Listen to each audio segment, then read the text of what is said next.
Welcome to rhythm of learning. ഇന്ന് നമ്മൾ Indian ഭരണഘടനയാണ് revise ചെയ്യാനായിട്ട് പോകുന്നത്. ഇന്ത്യൻ ഭരണഘടനയുടെ ഓരോരോ ഭാഗങ്ങൾ, ഇപ്പൊ മൗലിക അവകാശങ്ങൾ അല്ലെങ്കിൽ റിട്ടുകൾ എന്നൊക്കെ പറഞ്ഞിട്ട് നമ്മൾ ആമുഖം ഓരോ ഭാഗങ്ങൾ നമ്മൾ പഠിച്ചിട്ടുണ്ട്, അതിന്റെ റിവിഷൻ നടത്തിയിട്ടുണ്ട്. പക്ഷെ ഓടിപ്പിച്ചിട്ട് ഭരണഘടന മൊത്തമായിട്ട് സിലബസ് എല്ലാം ഉൾക്കൊള്ളിക്കുന്ന രീതിയിലുള്ള ഒരു ഫൈനൽ റിവിഷൻ ആണ്. ഇത്രയെങ്കിലും പഠിക്കാതെ നിങ്ങൾ പരീക്ഷയ്ക്ക് പോയിട്ട് കാര്യമില്ല എന്നുള്ളതാണ്. അപ്പോൾ എല്ലാം കൂടി ഉൾക്കൊള്ളിച്ചുകൊണ്ടുള്ള ഒരു ക്ലാസ് ആണ്. നിർബന്ധമായിട്ടും കാണാം. ഇന്ത്യൻ ഭരണഘടനയുമായിട്ട് റിലേറ്റഡ് ആയിട്ട് മിനിമം ഒരു കുട്ടി അറിഞ്ഞിരിക്കേണ്ട അടിസ്ഥാന വിവരങ്ങൾ ഏതൊക്കെ, അതൊക്കെ കൂടി ഉൾക്കൊള്ളിച്ചിട്ടുള്ളതാണ് കേട്ടോ. ഈ ക്ലാസ്സിലേക്ക് കടക്കാം. ഭരണഘടനാ നിയമനിർമ്മാണ സഭ ഇന്ത്യൻ ഭരണഘടന അംഗീകരിച്ചത് എന്നാണ്.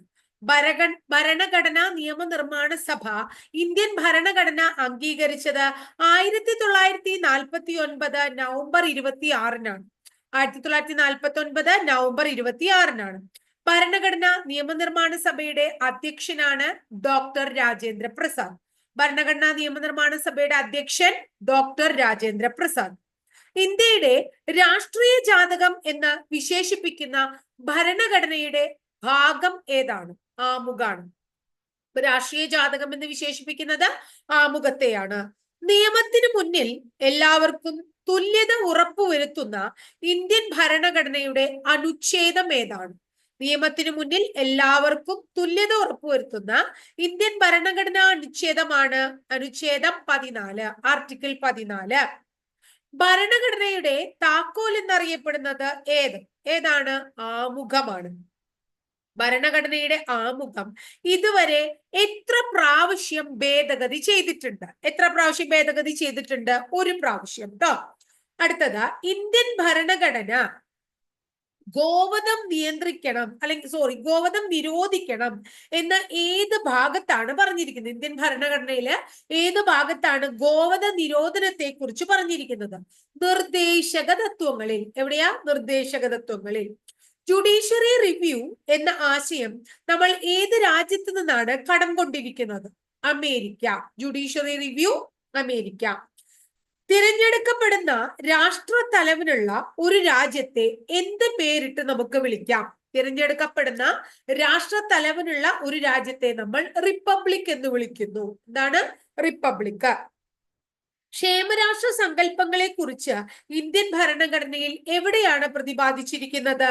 നിർദ്ദേശക തത്വങ്ങളിലാണ്.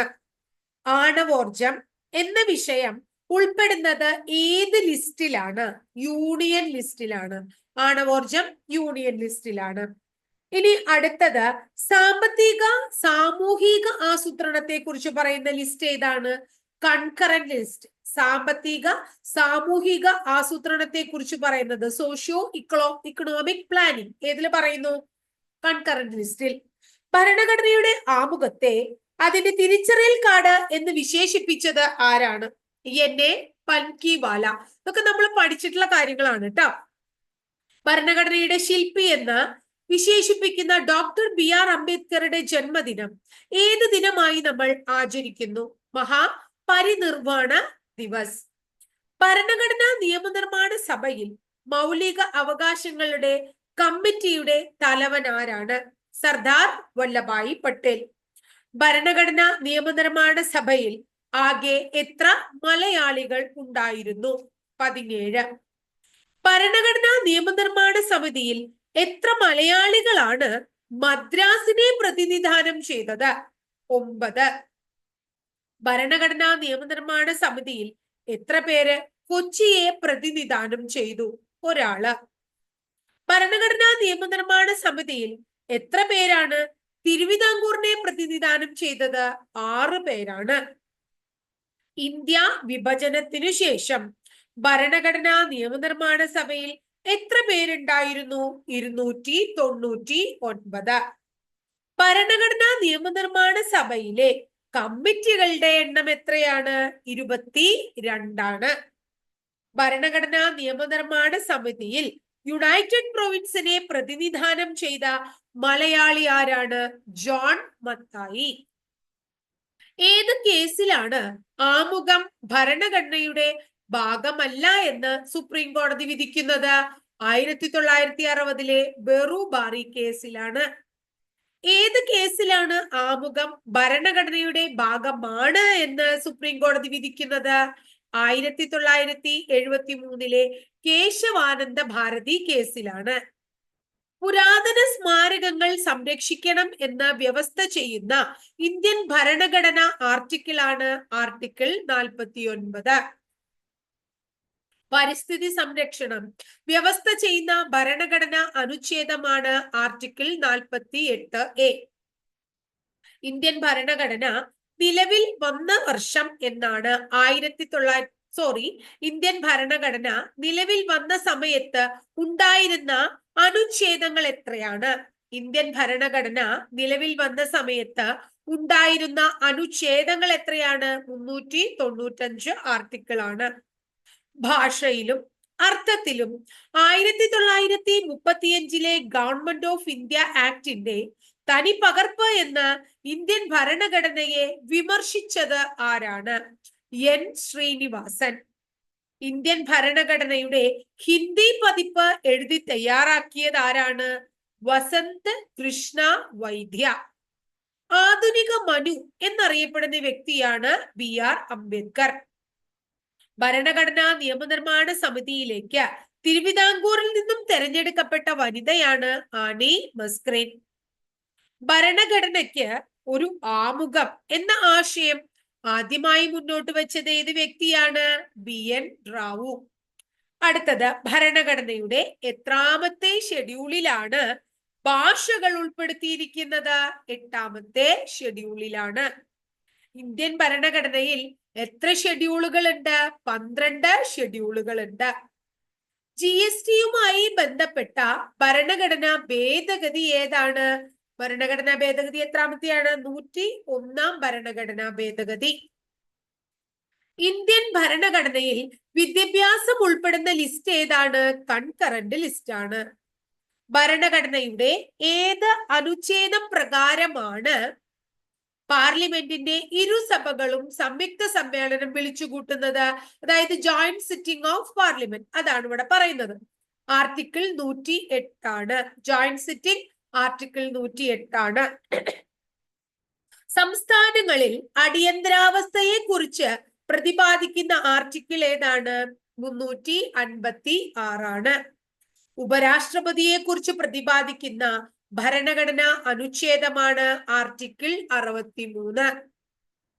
ഗ്രാമസഭയെ കുറിച്ച് പ്രതിപാദിക്കുന്ന ആർട്ടിക്കിൾ 243A ആണ്. മാപ്പ് നൽകുന്നതിനുള്ള പാഡനിങ് പവർ എന്ന് നമ്മൾ പറയും അല്ലെ, പൊതുമാപ്പ് കൊടുക്കാനുള്ള പ്രസിഡന്റിന്റെ അധികാരത്തെ കുറിച്ച് പറയുന്നത് ആർട്ടിക്കിൾ 72 അഡ്വക്കേറ്റ് ജനറലിനെ കുറിച്ച് പ്രതിപാദിക്കുന്ന ആർട്ടിക്കിൾ ആണ് ആർട്ടിക്കിൾ 165. മദ്യനിരോധനം വ്യവസ്ഥ ചെയ്യുന്ന ആർട്ടിക്കിൾ ആണ് ആർട്ടിക്കിൾ 47. സംസ്ഥാന ഗവർണറെ കുറിച്ച് പ്രതിപാദിക്കുന്ന ആർട്ടിക്കിൾ ആണ് ആർട്ടിക്കിൾ 153. യൂണിയൻ ബഡ്ജറ്റിനെ കുറിച്ച് പ്രതിപാദിക്കുന്ന അനുച്ഛേദമാണ് ആർട്ടിക്കിൾ 112. പട്ടികവർഗക്കാർക്കുള്ള ദേശീയ കമ്മീഷനെ കുറിച്ച് പ്രതിപാദിക്കുന്ന ഭരണഘടനാ അനുച്ഛേദം ആർട്ടിക്കിൾ 338A. പട്ടികവർഗം article 338A. ഭരണഘടനയുടെ 330 മുതൽ 342 വരെയുള്ള വകുപ്പുകൾ പ്രതിപാദിക്കുന്ന വിഷയം എന്താണ്? പട്ടികജാതി പട്ടികവർഗ വിഭാഗങ്ങളെ കുറിച്ചാണ്. പട്ടികജാതി പട്ടികവർഗ വിഭാഗങ്ങളെ കുറിച്ചാണ്.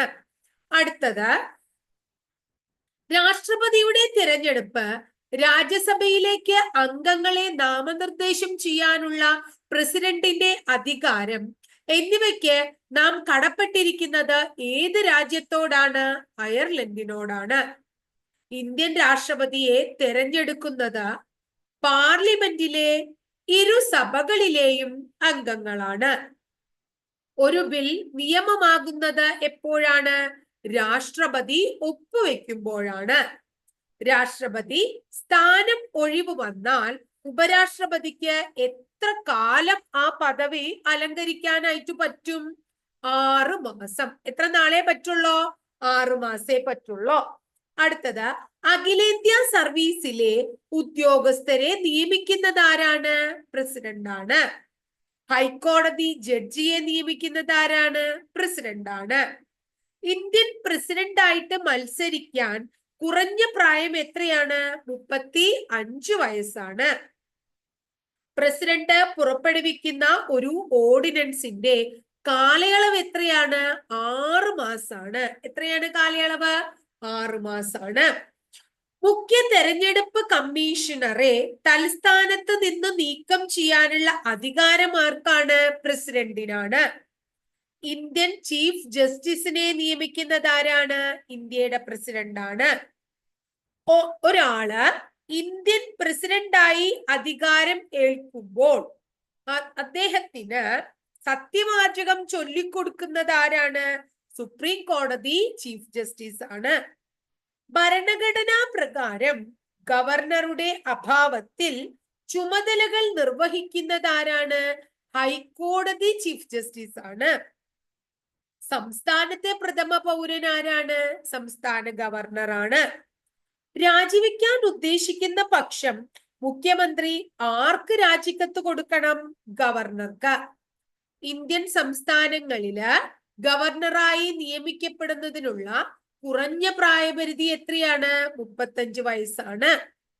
കേരളത്തിലെ ആദ്യ വനിതാ ഗവർണറാണ് ജ്യോതി വെങ്കിടാചലം. ഓർഡിനൻസ് പുറപ്പെടുവിക്കാനായി അധികാരം ആർക്കാണുള്ളത്? ഗവർണർക്കാണ്. കേരള ഗവർണറായ മലയാളിയാണ് ആര്? വി വിശ്വനാഥൻ. ഭരണഘടനയിൽ നിലവിൽ എത്ര പട്ടികകളുണ്ട്? 12 പട്ടികകളുണ്ട്. ഭരണഘടനയുടെ 73-ാം ഭേദഗതി എത്രാമത്തെ ഭാഗത്താണ് ഉൾപ്പെടുത്തിയിരിക്കണേ? 11-ാമത്തെ ഭാഗത്താണ്. ഇന്ത്യൻ ഭരണഘടന നിലവിൽ വരുമ്പോൾ ഉണ്ടായിരുന്ന ഭരണഘടനാ ഷെഡ്യൂളുകൾ എത്രയാണ്? 8 ആണ്. ഭരണഘടനയുടെ എത്രാമത്തെ ഭേദഗതിയിലൂടെയാണ് സോഷ്യലിസ്റ്റ്, സെക്കുലർ എന്നീ പദങ്ങൾ കൂട്ടിച്ചേർത്തത്? 42-ാം ഭേദഗതിയിലൂടെ. ഭരണഘടനാ ഭേദഗതികളെ പറ്റി പ്രതിപാദിക്കുന്ന വകുപ്പ് ഏതാണ്? ഏത് വകുപ്പാ പ്രതിപാദിക്കുന്നത്? ആർട്ടിക്കിൾ 368 ആണ്. ഏതാണ്? 368 ആണ്. ഒന്നാം ഭരണഘടനാ ഭേദഗതിയുമായി ബന്ധപ്പെട്ട പട്ടിക ഏതാണ്? ഒന്നാം ഭരണഘടനാ ഭേദഗതിയുമായി ബന്ധപ്പെട്ട പട്ടിക 9-ാം പട്ടിക. ഏതാണ് പട്ടിക? 9-ാം പട്ടികയാണ്.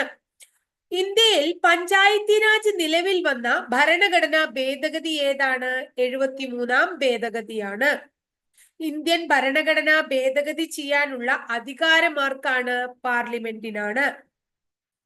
ഇന്ത്യയിൽ വോട്ടിംഗ് പ്രായം 21-ൽ നിന്ന് 18 ആക്കിയത് എത്രാം ഭരണഘടനാ ഭേദഗതിയിലൂടെയാണ്? 61. ഗ്രാമസഭകൾ ഏത് ഭരണഘടനാ ഭേദഗതി പ്രകാരമാണ് നിലവിൽ വന്നത്? 73. ഭരണഘടനയില് 5 മുതൽ 11 വരെയുള്ള വകുപ്പുകൾ ഉണ്ട്. നമ്മൾ പൗരത്വം പറഞ്ഞപ്പോ പറഞ്ഞിട്ടുള്ളതാണ്. 5 മുതൽ 11 വരെയുള്ള വകുപ്പുകൾ എന്തിനെ കുറിച്ച് പ്രതിപാദിക്കുന്നു? പൗരത്വം. ഇന്ത്യൻ ഭരണഘടനയുടെ വകുപ്പ് 371 ഏത് സംസ്ഥാനത്തെ കുറിച്ച് പറയുന്നു? നാഗാലാൻഡ്. കൂറുമാറ്റത്തിനുള്ള അയോഗ്യതാ വ്യവസ്ഥകൾ ഉൾക്കൊള്ളുന്ന ഇന്ത്യൻ ഭരണഘടനാ ഷെഡ്യൂൾ ഏതാണ്? ഷെഡ്യൂൾ 10. 6 മുതൽ 14 വയസ്സ് വരെയുള്ള കുട്ടികൾക്ക് നിർബന്ധിതവും സൗജന്യവുമായ വിദ്യാഭ്യാസം ഉറപ്പുവരുത്തുന്ന ആർട്ടിക്കിൾ 21A ആണ്.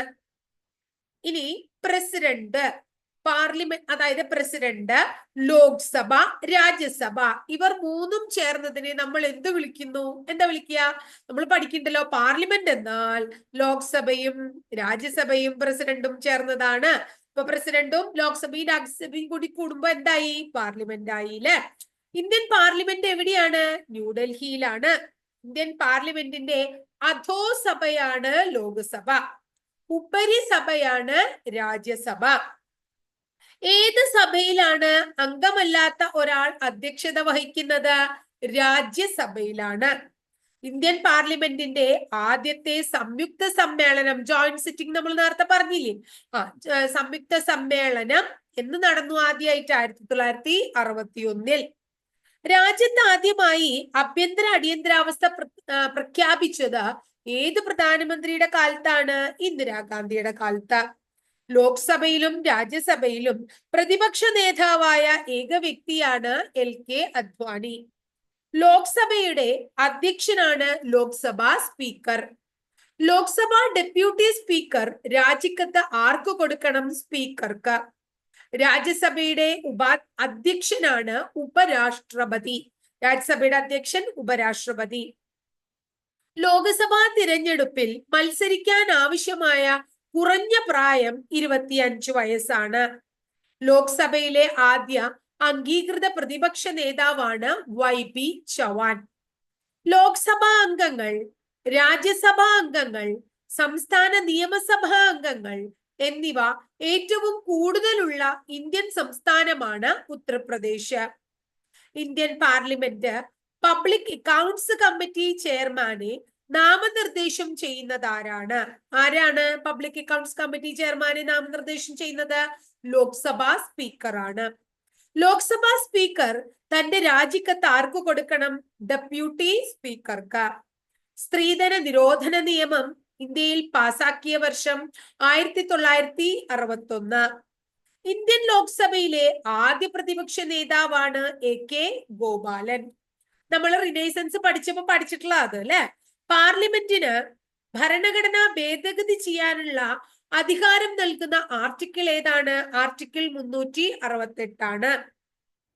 ഒരു ബില്ല് ധനബില്ലാണോ അല്ലേ എന്ന് തീരുമാനിക്കുന്ന വ്യക്തി ആരാണ്? ലോക്സഭാ സ്പീക്കറാണ്.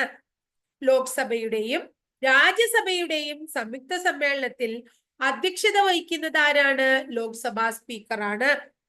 സാധാരണയായി ഇന്ത്യയിൽ കേന്ദ്ര പൊതു ബഡ്ജറ്റ് എന്ന് അവതരിപ്പിക്കുന്നു. സാധാരണയായി അതെടുത്ത് പറയുന്നുണ്ട് കേട്ടാ. എന്നാണ്? ഫെബ്രുവരി 1-നാണ്. അതായത് എപ്പോഴും അങ്ങനെ ആവണമെന്ന് നിർബന്ധമില്ല. സാധാരണ ഫെബ്രുവരി 1-നാണ്. ലോക്സഭയുടെ ആദ്യ വനിതാ സ്പീക്കർ ആരാണ്? മീര കുമാർ ആണ്. പട്ടികജാതിക്കാർക്കായി ഇന്ത്യൻ പാർലമെന്റിൽ എത്ര സീറ്റുകൾ സംവരണം ചെയ്യപ്പെട്ടിരിക്കുന്നു? 84. 5 വർഷത്തിനു മുൻപ് സർക്കാരിനെ പിരിച്ചുവിടുകയോ സർക്കാർ സ്വയം രാജിവെക്കുകയോ ചെയ്യുമ്പോൾ നടക്കുന്ന തെരഞ്ഞെടുപ്പിന് എന്ത് പേരിട്ട് വിളിക്കും? ഇടക്കാല തിരഞ്ഞെടുപ്പ്. രാജ്യസഭയിൽ നാമനിർദ്ദേശം ചെയ്യപ്പെടുന്ന എത്ര ആൾക്കാരുണ്ട്? 12 പേര്. പബ്ലിക് അക്കൗണ്ട്സ് കമ്മിറ്റിയുടെ ചെയർമാനായി സാധാരണ നിയമിക്കുന്നത് ആരെയാണ്? പ്രതിപക്ഷ നേതാവിനെയാണ്. ആദ്യമായി രാജ്യസഭയിലേക്ക് നാമനിർദ്ദേശം ചെയ്യപ്പെട്ട സിനിമാ നടി ആരാണ്? നർഗീസ് ദത്താണ്. ഒരു രാജ്യസഭാ അംഗത്തിന്റെ കാലാവധി എത്ര വർഷമാണ്? 6 വർഷമാണ്. രാജ്യസഭയിൽ അംഗമാകുന്നതിന് വേണ്ട ഏറ്റവും കുറഞ്ഞ പ്രായപരിധി എത്രയാണ്? 30 വയസ്സാണ്. പാർലമെന്റിന്റെ ഇരുസഭകളിലും അംഗമല്ലാത്തൊരു വ്യക്തി മന്ത്രിയായാൽ ആ വ്യക്തി തെരഞ്ഞെടുക്കപ്പെടേണ്ട കാലയളവ് എത്രയാണ്? 6 മാസത്തിനുള്ളിൽ. ഇന്ത്യയിൽ 2 തവണ ആക്ടിംഗ് പ്രധാനമന്ത്രിയായിരുന്ന വ്യക്തിയാണ് ഗുൽസാരിലാൽ നന്ദ. ഇന്ത്യയിലെ നാട്ടുരാജ്യങ്ങൾക്ക് നൽകി വന്ന പ്രിവി പേഴ്സ് നിർത്തലാക്കിയ പ്രധാനമന്ത്രിയാണ് ഇന്ദിരാഗാന്ധി. നമ്മള് ഇന്ത്യൻ ഭരണഘടനയില് അമെന്റ്മെന്റ്സ് പഠിച്ചപ്പോ പഠിച്ചിട്ടുള്ളതാണ്. പാർലമെന്റിലേക്ക് തെരഞ്ഞെടുക്കപ്പെടുന്നതിന് മുമ്പ് പ്രധാനമന്ത്രിയായിരുന്ന വ്യക്തിയാണ് PV നരസിംഹറാവു. സ്വതന്ത്ര ഇന്ത്യയിൽ ആദ്യ തെരഞ്ഞെടുപ്പ് നടന്ന വർഷം പലപ്പോഴും ചോദിച്ചിട്ടുള്ള ചോദ്യമാണ്. 1951-52 കാലയളവിൽ സംസ്ഥാനങ്ങളിൽ നിന്നും രാജ്യസഭയിലേക്കുള്ള അംഗങ്ങളുടെ എണ്ണം നിശ്ചയിക്കുന്നത് എന്തിന്റെ അടിസ്ഥാനത്തിലാ? ജനസംഖ്യയുടെ അടിസ്ഥാനത്തിലാണ്. കേന്ദ്രഭരണ പ്രദേശങ്ങളിൽ ലഫ്റ്റനന്റ് ഗവർണറെ നിയമിക്കുന്നത് ആരാണ്? പ്രസിഡന്റാണ്. ആദ്യത്തെ അടിയന്തരാവസ്ഥ പിൻവലിച്ച രാഷ്ട്രപതിയാണ് സക്കീർ ഹുസൈൻ. പാർലമെന്റ് സമ്മേളിക്കാത്തപ്പോൾ പ്രസിഡന്റ് നിയമനിർമ്മാണം നടത്തുന്ന അധികാരത്തിന് വിളിക്കുന്ന പേരാണ് ഓർഡിനൻസ്. പാർലമെന്റ് സമ്മേളിക്കാത്ത സന്ദർഭങ്ങളിൽ പ്രസിഡന്റിന് നിയമനിർമ്മാണം നടത്തുന്ന അധികാരത്തിനെയാണ് നമ്മൾ ഓർഡിനൻസ് എന്ന് വിളിക്കുക. ഫിനാൻസ് കമ്മീഷന്റെ ചെയർമാനെ നിയമിക്കുന്നത് ആരാണ്? പ്രസിഡന്റാണ്. പ്രസിഡന്റിനെ പദവിയിൽ നിന്ന് നീക്കം ചെയ്യുന്ന നടപടിക്ക് വിളിക്കുന്ന പേര്, ആ പ്രോസസ്സിന്റെ പേര് ഇംപീച്ച്മെന്റ്. ഇലക്ഷൻ കമ്മീഷനെ നിയമിക്കുന്നത് ആരാണ്? പ്രസിഡന്റ് ആണ്. CAG അഥവാ കൺട്രോളർ ആൻഡ് ഓഡിറ്റർ ജനറൽ, അദ്ദേഹത്തെ നിയമിക്കുന്നതും പ്രസിഡന്റ് ആണ്. ഇന്ത്യയുടെ പ്രഥമ പൗരനാണ് പ്രസിഡന്റ്. ഇന്ത്യൻ പ്രസിഡന്റിനെ തൽസ്ഥാനത്തു നിന്ന് നീക്കം ചെയ്യാനുള്ള വ്യവസ്ഥയെ പ്രതിപാദിക്കുന്ന ഭരണഘടനാ അനുച്ഛേദത്തിന്റെ പേരാണ്, അനുച്ഛേദമാണ് ആർട്ടിക്കിൾ 61. അതിനെ നമ്മൾ ഇംപീച്ച്മെന്റ് എന്ന് വിളിക്കുന്നു. ആരുടെ ശുപാർശ പ്രകാരമാണ് പ്രസിഡന്റ് അടിയന്തരാവസ്ഥ പ്രഖ്യാപിക്കുന്നത്? ക്യാബിനറ്റിന്റെ. ഇന്ത്യയിലെ പ്രതിരോധ സേനകളുടെ പരമാധികാരം ആരിൽ നിക്ഷിപ്തമായിരിക്കുന്നു? പ്രസിഡന്റിൽ. രാജ്യസഭയുടെ ആദ്യത്തെ അധ്യക്ഷൻ ആരാണ്? Doctor S Radhakrishnan. സംസ്ഥാന മുഖ്യമന്ത്രി, ലോക്സഭാ സ്പീക്കർ, രാഷ്ട്രപതി എന്നീ പദവികൾ വഹിച്ച ഏക വ്യക്തിയാണ് നീലം സഞ്ജീവ റെഡ്ഡി. രാജിവെക്കാൻ ഉദ്ദേശിക്കുന്ന പക്ഷം പ്രസിഡന്റ് ആർക്കാ രാജിക്കത്ത് കൊടുക്കേണ്ടത്? വൈസ് പ്രസിഡന്റിനാണ്. പ്രസിഡന്റിന്റെ വീറ്റോ പവർ വ്യവസ്ഥ ചെയ്യുന്ന ഭരണഘടനാ അനുച്ഛേദമാണ് ആർട്ടിക്കിൾ 111. അടുത്തത്, ഇന്ത്യക്ക് ഒരു പ്രസിഡന്റ് ഉണ്ടായിരിക്കണം എന്ന് പറയുന്നത് ഏത് ആർട്ടിക്കിളിലാണ്? ആർട്ടിക്കിൾ 52-ലാണ്. 6 വയസ്സ് മുതൽ 14 വയസ്സ് വരെയുള്ള കുട്ടികൾക്ക് സൗജന്യവും നിർബന്ധിതവുമായ വിദ്യാഭ്യാസം ഉറപ്പാക്കുന്നതിനുള്ള ഭരണഘടനാ ഭേദഗതി ഏതാണ്? ഭരണഘടനാ ഭേദഗതിയുടെ പേര് ഭേദഗതി 86. 6 വയസ്സിനും 14 വയസ്സിനും ഇടയിൽ പ്രായമുള്ള കുട്ടികൾക്ക് വിദ്യാഭ്യാസത്തിനുള്ള അവസരം ഒരുക്കി കൊടുക്കേണ്ടത് ആരാണ്? രക്ഷിതാക്കളുടെ ചുമതലയാണ്. അന്ന് ചുമതലപ്പെടുത്തുന്ന മൗലിക കർത്തവ്യം ഭരണഘടനയിൽ ഉൾപ്പെടുത്തിയത് എത്രാം ഭരണഘടനാ ഭേദഗതിയിലൂടെയാണ്? 86. നേരത്തെ പറഞ്ഞത് തന്നെ വ്യത്യാസമില്ല, പക്ഷെ കുറച്ചും കൂടി എന്താണ്, ഒരു നീട്ടി വലിച്ചു പറഞ്ഞു എന്ന് മാത്രമേ ഉള്ളൂ. പബ്ലിക് അക്കൗണ്ട്സ് കമ്മിറ്റി ഉണ്ടല്ലോ, പബ്ലിക് അക്കൗണ്ട്സ് കമ്മിറ്റിയുടെ കണ്ണും കാതും എന്ന് വിളിക്കുന്നത് ആരെയാണ്? CAGA ആണ്, comptroller and auditor general of India. ഇന്ത്യയുടെ ആദ്യത്തെ CAG ആണ് V നരഹരി റാവു. പൊതുധനത്തിന്റെ കാവൽ നായ എന്ന് വിളിക്കുന്നത് CAGA ആണ്. CAG എന്ന പദം അല്ലെങ്കിൽ ആ പദവിയുടെ ആശയം ഇന്ത്യ കടമെടുത്തിരിക്കുന്നത് എവിടെ നിന്നാണ്? ബ്രിട്ടനിൽ നിന്നാണ്. സർക്കാരിന്റെ വരവ് ചെലവ് കണക്കുകൾ പരിശോധിക്കാൻ നിയമിതനായ ഉദ്യോഗസ്ഥൻ ആരാണ്? CAG ആണ്. ഇന്ത്യയുടെ പരമോന്നത നീതിപീഠം ഏതാണ്? സുപ്രീം കോടതിയാണ്. ഇന്ത്യയുടെ ഏറ്റവും ഉന്നതമായ അപ്പീൽ കോടതിയും ഏതന്നെയാണ്? സുപ്രീം കോടതി തന്നെയാണ്. സുപ്രീം കോടതിയുടെ ജഡ്ജിയുടെ വിരമിക്കൽ പ്രായം 65 വയസ്സാണ്. ഏറ്റവും കൂടുതൽ സംസ്ഥാനങ്ങൾ പരിധിയിൽ വരുന്ന ഹൈക്കോടതിയാണ് ഗുവാഹത്തി ഹൈക്കോടതി. ഏത് അനുച്ഛേദമാണ് സുപ്രീം കോടതി ഒരു കോർട്ട് ഓഫ് റെക്കോർഡ് ആയിരിക്കും എന്ന് പ്രതിപാദിക്കുന്നത്? ആർട്ടിക്കിൾ 129. സുപ്രീം കോടതി ഒരു കോർട്ട് ഓഫ് റെക്കോർഡ് ആയിരിക്കും എന്ന് പ്രതിപാദിക്കുന്ന ആർട്ടിക്കിളാണ് ആർട്ടിക്കിൾ 129. ഇന്ത്യൻ ഭരണഘടനയുടെ സംരക്ഷകനാണ് സുപ്രീം കോടതി. സുപ്രീം കോടതി, ഹൈക്കോടതി എന്നിവയിലെ ജഡ്ജിമാരുടെ നിയമന വ്യവസ്ഥകൾ പ്രതിപാദിക്കുന്ന ഭരണഘടനയുടെ ഷെഡ്യൂളാണ് 2ാമത്തെ ഷെഡ്യൂള്. സുപ്രീം കോടതിയുടെ ഔദ്യോഗിക ഭാഷ ഇംഗ്ലീഷാണ്. സുപ്രീം കോടതിയുടെ ഒരു വിധി പുനഃപരിശോധിക്കാൻ ആർക്ക് അവകാശമുള്ളൂ? സുപ്രീം കോടതിക്ക് തന്നെ അവകാശമുള്ളൂ. ഭരണഘടന അനുവദിച്ചിട്ടുള്ള മൗലിക അവകാശങ്ങളുടെ സംരക്ഷണ ചുമതല ആർക്കാണ്? സുപ്രീം കോടതിക്കാണ്. അഴിമതി തടയാൻ വേണ്ടി സെൻട്രൽ വിജിലൻസ് കമ്മീഷൻ എന്ന സ്ഥാപനം രൂപം കൊണ്ട വർഷം എന്നാണ്? 1964. ഇന്ത്യയിൽ സ്ത്രീകൾക്ക് വോട്ടവകാശം ലഭിച്ചത് 1947-ലാണ്. അടുത്തത്, ഇന്ത്യൻ ഭരണഘടനയുടെ 3ാം ഭാഗത്തിൽ പ്രതിപാദിച്ചിരിക്കുന്നത് എന്താ? മൗലിക അവകാശങ്ങളാണ്. മൗലിക കർത്തവ്യങ്ങളെ കുറിച്ച് പ്രതിപാദിക്കുന്നത് ഏത് ഭാഗത്താണ്? പാർട്ട് 4A-യിലാണ്. ഇന്ത്യയിൽ നിലവിലുള്ള ഔദ്യോഗിക ഭാഷകളുടെ എണ്ണം എത്രയാണ്? 22. സംസ്ഥാന പുനഃസംഘടനാ കമ്മീഷൻ അധ്യക്ഷൻ ഫസൽ അലിയാണ്. ക്രിമിനൽ കേസുകൾ കൈകാര്യം ചെയ്യുന്ന കോടതി മജിസ്ട്രേറ്റ് കോടതിയാണ്. കേന്ദ്രഭരണ പ്രദേശങ്ങളിലെ മുഖ്യ ഭരണാധികാരി ലഫ്റ്റനന്റ് ഗവർണറാണ്. ഇനി ദേശീയ ഗാനം പാടാൻ എത്ര സമയം വേണം? 52 സെക്കൻഡ്. മൗലികാവകാശങ്ങളുടെ സംരക്ഷണത്തിനായി സുപ്രീം കോടതിക്കും ഹൈക്കോടതിക്കും എത്ര തരത്തിലുള്ള റിട്ടുകൾ പുറപ്പെടുവിക്കാം? 5 തരം. നമ്മൾ 32 ആർട്ടിക്കിൾ 226 റിട്ടുകൾ ഡീറ്റെയിൽഡ് ആയിട്ട് പഠിച്ചതാണ്, ഓർക്കണം ട്ടാ. മൗലികാവകാശങ്ങൾ ഭരണഘടനയിൽ ഉൾപ്പെടുത്താനുള്ള തീരുമാനം ഇന്ത്യ സ്വീകരിച്ചത് ഏത് രാജ്യത്തെ അനുകരിച്ചാണ്? അമേരിക്കൻ ഭരണഘടന. സഞ്ചാര സ്വാതന്ത്ര്യം ഇന്ത്യൻ ഭരണഘടനയിൽ ഏത് വിഭാഗത്തിൽ പെടുന്നു? ഇതൊരു മൗലിക അവകാശമാണ്. പൗരന്റെ ചുമതലകൾ ഇന്ത്യൻ ഭരണഘടനയിൽ ഏത് ആർട്ടിക്കിളിലാണ്? ആർട്ടിക്കിൾ 51A സുരൺ സിംഗ് കമ്മിറ്റിയുടെ നിർദ്ദേശപ്രകാരം ഭരണഘടനയിൽ കൂട്ടിച്ചേർത്ത ഭാഗമാണ് മൗലിക കടമകൾ. ഭരണഘടനയിലെ മൗലിക ചുമതലകൾ എന്നത് ഏത് ആർട്ടിക്കിളുമായി ബന്ധപ്പെട്ടിരിക്കുന്ന കാര്യമാണ്? ഏത് ആർട്ടിക്കിളാണ്? ആർട്ടിക്കിൾ 51A ആണ്. ഏതാണ്? Article 51A. ഭരണഘടനയുടെ ആത്മാവും ഹൃദയവും എന്ന് 32ാം വകുപ്പിനെ വിശേഷിപ്പിച്ചതാരാണ്? BR അംബേദ്കർ ആണ്. ഭരണഘടനാപരമായി പരിഹാരം കാണുവാനുള്ള അവകാശത്തെ ഇന്ത്യൻ ഭരണഘടനയുടെ ആത്മാവും ഹൃദയവും എന്ന് വിശേഷിപ്പിച്ചതും ഡോക്ടർ BR അംബേദ്കർ ആണ്. ഭരണഘടനയുടെ ആത്മാവ് എന്ന് വിശേഷിപ്പിക്കുന്ന മൗലിക അവകാശമാണ് ഭരണഘടനാ പരിഹാരത്തിനുള്ള അവകാശം. മൗലിക അവകാശങ്ങൾ സംരക്ഷിക്കുന്നതിനായി സുപ്രീം കോടതി റിട്ട് പുറപ്പെടുവിക്കുന്നത് ഭരണഘടനയുടെ ഏത് അനുച്ഛേദം അനുസരിച്ചാണ്? 32ാം അനുച്ഛേദം. പൊതു നിയമനങ്ങളിൽ അവസര സമത്വം ഉറപ്പാക്കൽ എന്ന് ഏത് മൗലിക അവകാശങ്ങളിൽ ഉൾക്കൊള്ളിച്ചിട്ടുള്ള ആശയമാണ്? സമത്വത്തിനുള്ള അവകാശം. അവസര സമത്വം, സമത്വത്തിനുള്ള അവകാശം. സ്വത്തവകാശം മൗലിക അവകാശങ്ങളിൽ നിന്നും നീക്കം ചെയ്ത ഭേദഗതി 44ാം ഭരണഘടനാ ഭേദഗതി. പുതിയ വിദ്യാഭ്യാസ അവകാശ നിയമം എന്തിനാണ് ലക്ഷ്യമിടുന്നത്? 14 വയസ്സുവരെയുള്ള കുട്ടികൾക്ക് സൗജന്യവും നിർബന്ധിതവുമായ വിദ്യാഭ്യാസം കൊടുക്കുക. വിദ്യാഭ്യാസ അവകാശ നിയമം എന്നാ നിലവിൽ വന്നേ? 2010 ഏപ്രിൽ 1. മൗലിക അവകാശങ്ങൾ നിഷ്പ്രഭമാകുന്നത് എപ്പോഴാണ്? അടിയന്തരാവസ്ഥ കാലത്താണ്. ഇന്ത്യയുടെ മാഗ്ന കാർട്ട ഏതാണ്? മൗലിക അവകാശങ്ങളാണ്.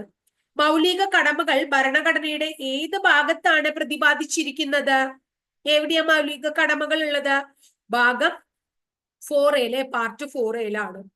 മൗലിക കർത്തവ്യങ്ങൾ ഏത് ഭേദഗതിയിലൂടെയാണ് ഉൾപ്പെടുത്തിയിരിക്കുന്നത്? 42ാം ഭേദഗതി. ഭരണഘടനയിൽ മതസ്വാതന്ത്ര്യത്തിനുള്ള അവകാശത്തെ കുറിച്ച് പ്രതിപാദിക്കുന്ന വകുപ്പുകൾ 25 മുതൽ 28 വരെയാണ്. അടുത്തത് ഭരണഘടനയുടെ ആർട്ടിക്കിൾ 24 നിരോധിക്കുന്നത് എന്താണ്? ബാലവേലയാണ്. ഇന്ത്യൻ ഭരണഘടനയിലെ നിർദ്ദേശക തത്വങ്ങൾ എന്ന ആശയം ഏത് രാജ്യത്തെ ഭരണഘടനയിൽ നിന്നാണ് നമ്മൾ സ്വീകരിച്ചിട്ടുള്ളത്? അയർലാൻഡിൽ നിന്നാണ്. മൗലികാവകാശങ്ങൾ സംരക്ഷിക്കുന്ന സ്ഥാപനത്തിന്റെ പേരെന്താണ്? കോടതികളാണ്.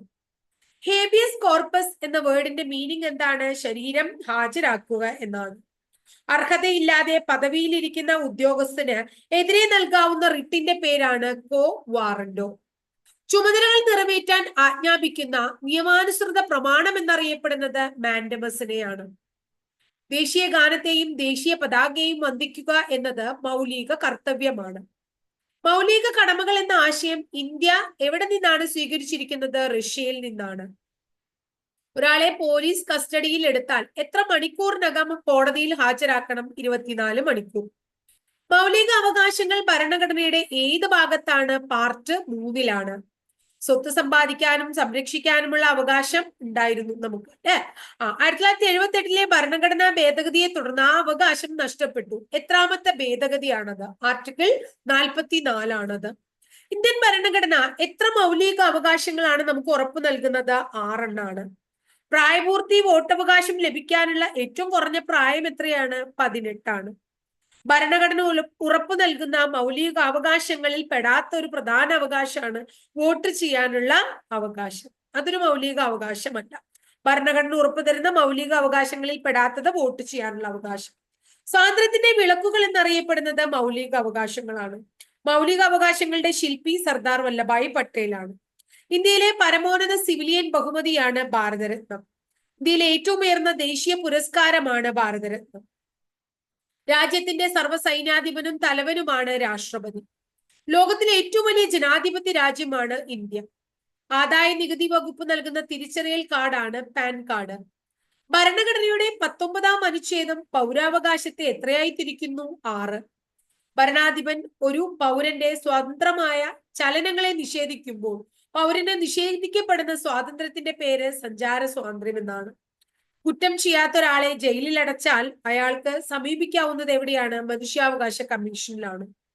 ന്യൂനപക്ഷ വിഭാഗങ്ങൾക്ക് വേണ്ടി ഭരണഘടനയിൽ ഉൾപ്പെടുത്തിയിരിക്കുന്ന മൗലിക അവകാശം സാംസ്കാരികവും വിദ്യാഭ്യാസപരവുമായ അവകാശം. സാർവദേശീയ മനുഷ്യാവകാശ ദിനം December 10. ഇന്ത്യക്കകത്ത് എത്ര വർഷം സ്ഥിര താമസമുള്ള ഒരാൾക്ക് പൗരത്വത്തിന് അപേക്ഷിക്കാം? 5 വർഷം. ബാലവേല നിരോധന നിയമം നിലവിലുള്ള രാജ്യമാണ് ഇന്ത്യ.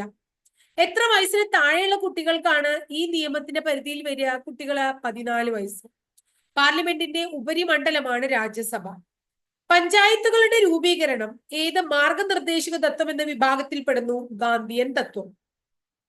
നമ്മള് ഇന്ത്യൻ ഭരണഘടനയുടെ പ്രധാനപ്പെട്ട കുറച്ച് പോയിന്റുകളിൽ കൂടെ കടന്നുപോയി. അതാണ് ഇന്ന് ചെയ്തിട്ടുള്ളത്. ഇത് ഞാൻ ഡീറ്റെയിൽഡ് ആയിട്ട് ഓരോരോ ചെറിയ ചെറിയ ക്ലാസ്സുകളായിട്ട് ഫുള്ള് നിങ്ങൾക്ക് ഇന്ത്യൻ ഭരണഘടനയുടെ ഓരോ ഭാഗങ്ങളും, അമെന്റ്മെന്റ്സ്, ആർട്ടിക്കിൾസ്, മൗലിക അവകാശങ്ങള്, ഡയറക്റ്റീവ് പ്രിൻസിപ്പിൾസ്, അങ്ങനെ ഓരോന്ന് ആമുഖം എന്നൊക്കെ പറഞ്ഞിട്ട്, അല്ലെങ്കിൽ കോൺസ്റ്റിറ്റ്യൂന്റ് അസംബ്ലി, ഇതൊക്കെ നമ്മൾ വേറെ വേറെ ക്ലാസ്സുകളിൽ പഠിച്ചിട്ടുള്ളതാണ്. പക്ഷെ എല്ലാം കൂടി ഒരുമിച്ച് നമുക്ക് ഒറ്റ ട്രിപ്പിന്, അതായത് പെട്ടെന്നൊന്ന് ഭരണഘടനയെ ഓടിച്ചു നോക്കാൻ വേണ്ടി പ്രധാനപ്പെട്ട കുറെ കാര്യങ്ങൾ ഉൾക്കൊള്ളിച്ചുകൊണ്ടാണ് ഈ ക്ലാസ് നമ്മളിപ്പോ ഇവിടെ എടുത്തിട്ടുള്ളത്. ഇത്രയെങ്കിലും പഠിക്കാണ്ട് നിങ്ങൾ പരീക്ഷയ്ക്ക് പോയിട്ട് കാര്യമില്ല. കാരണം എന്തുകൊണ്ടാണെങ്കിൽ നല്ലൊരു മാർക്ക് നമുക്ക് നേടണമെങ്കിൽ മിനിമം ഇത്രയെങ്കിലും നിങ്ങൾ പഠിച്ചിരിക്കണം. അപ്പൊ നിങ്ങൾക്ക് കേട്ടതായിട്ട് തോന്നാം. ഇതൊക്കെ എത്ര പ്രാവശ്യം കേട്ടിട്ടുണ്ടെന്നൊക്കെ നമുക്ക് പലർക്കും തോന്നാം. പക്ഷെ പലപ്പോഴും നമ്മൾ മനസ്സിലാക്കേണ്ട ഒരു കാര്യം, നമ്മള് അറിയുന്ന കാര്യങ്ങളാണ് പലപ്പോഴും തെറ്റിക്കുക എന്നുള്ളത്. അപ്പൊ അതുകൊണ്ട് നിങ്ങൾ വളരെ ശ്രദ്ധിച്ച് ഇത് കേട്ടു നോക്കാം. പഠിക്കാൻ ഇനി കുറച്ച് ദിവസങ്ങൾ മാത്രമേ നമുക്ക് പരീക്ഷയ്ക്കുള്ളൂ, അല്ലെ? വിരലിൽ ഉണ്ടാവുന്ന ദിവസങ്ങൾ മാത്രമേ ഉള്ളൂ. അപ്പൊ ഭംഗിയായിട്ടുള്ള റിവിഷൻ നിങ്ങളുടെ മുന്നോട്ട് പോട്ടെ. ഇന്നത്തെ ക്ലാസ് ഇഷ്ടപ്പെട്ടു എന്ന് വിചാരിക്കുന്നു. ഇഷ്ടപ്പെട്ടാൽ തീർച്ചയായിട്ടും നിങ്ങളൊന്ന് ലൈക്ക് ചെയ്യുക, നിങ്ങളുടെ കൂട്ടുകാർക്കൊന്ന് ഷെയർ ചെയ്ത് കൊടുക്കുക. ആദ്യമായിട്ട് ചാനൽ കാണുന്ന കുട്ടികളാണ് എന്റെ ക്ലാസ് ഇഷ്ടപ്പെട്ടു വെച്ചിട്ടുണ്ടെങ്കിൽ അവരും ഒന്ന് ലൈക്ക് ചെയ്യുക. അതുപോലെ തന്നെ ഒന്ന് സബ്സ്ക്രൈബ് ചെയ്യുക. സബ്സ്ക്രൈബ് ചെയ്യുന്നോടം ബെൽ ബട്ടൺ കൂടി ക്ലിക്ക് ചെയ്യുമ്പോൾ ഞാൻ ഓരോ ദിവസം അപ്ലോഡ് ചെയ്യുന്ന വീഡിയോസ് നിങ്ങൾക്ക് നോട്ടിഫിക്കേഷൻ രൂപത്തിൽ കിട്ടുകയും ചെയ്യും. അടുത്ത ദിവസം നമുക്ക് അപ്പോൾ ഇന്ത്യൻ കോൺസ്റ്റിറ്റ്യൂഷന് വളരെ എന്താ പറയാ ഭംഗിയായിട്ടുള്ള റിവിഷൻ ഇവിടെ അവസാനിച്ചു. ഇന്ത്യയുടെ മറ്റ് ഹിസ്റ്ററിയോ അല്ലെങ്കിൽ ജോഗ്രഫിയോ അങ്ങനെ ഏതെങ്കിലും ഒരു നല്ല ടോപ്പിക്കുമായി നമുക്ക് നാളെ വീണ്ടും കാണാം ട്ടോ.